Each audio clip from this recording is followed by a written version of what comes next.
I think we're getting to the halfway point and building the some sound, which is just as well because it seems like I've been on it forever. But yeah, a lot of the stuff is just dry fitted, as indeed is this side decking here, which I'm lifting up. As you can see, the lockers are just dry fitted. I'm just trying to decide whether I should paint the inside of them first before gluing them in, or just try and reach those parts. Similarly, the decks are dry fitted. I need to take those off and seal the underside of the decks and then glue them and screw them down. But so far I think it's looking okay.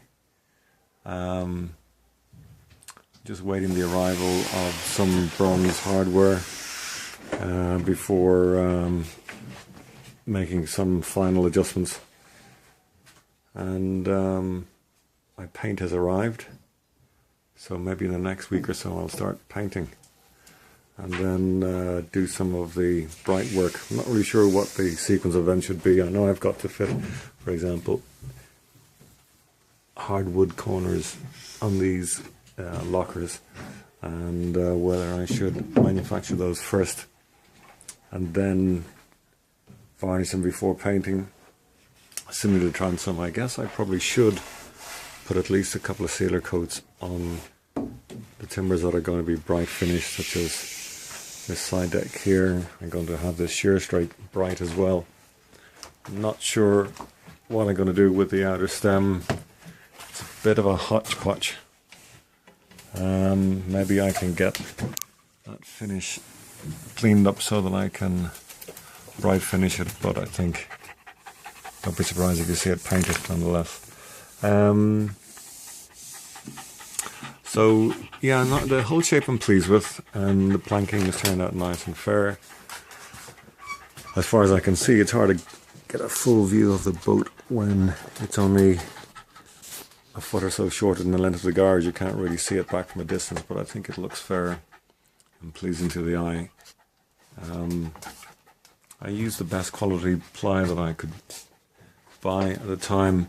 It seems maybe somewhat of a shame in a way, because it's now all going to be painted over, and maybe that's a lesson for, again, not to necessarily go for the very finest grade, but maybe one or two grades below it, which are still structurally equally good but not necessarily cosmetically the same, if I'm not going to bright finish the planking.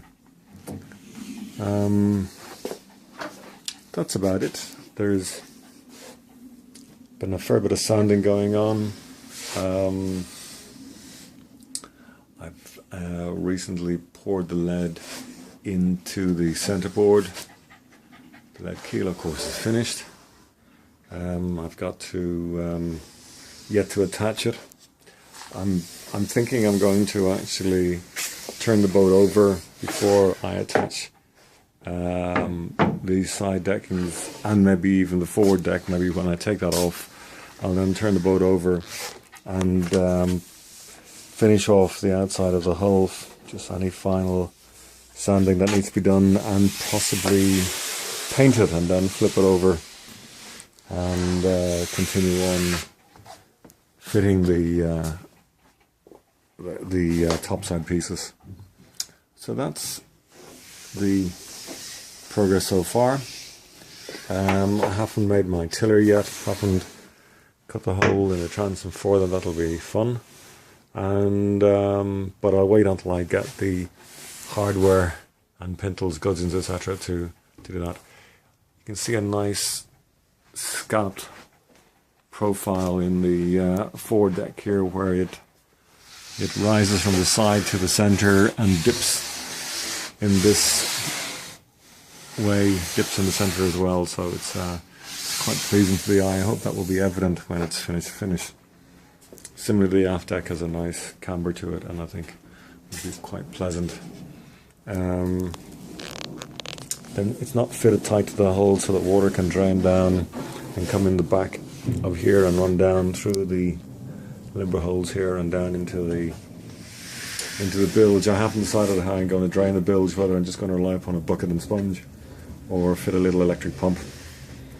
The brass pumps look very pretty, but I'm not sure how practical they are, and they are very expensive.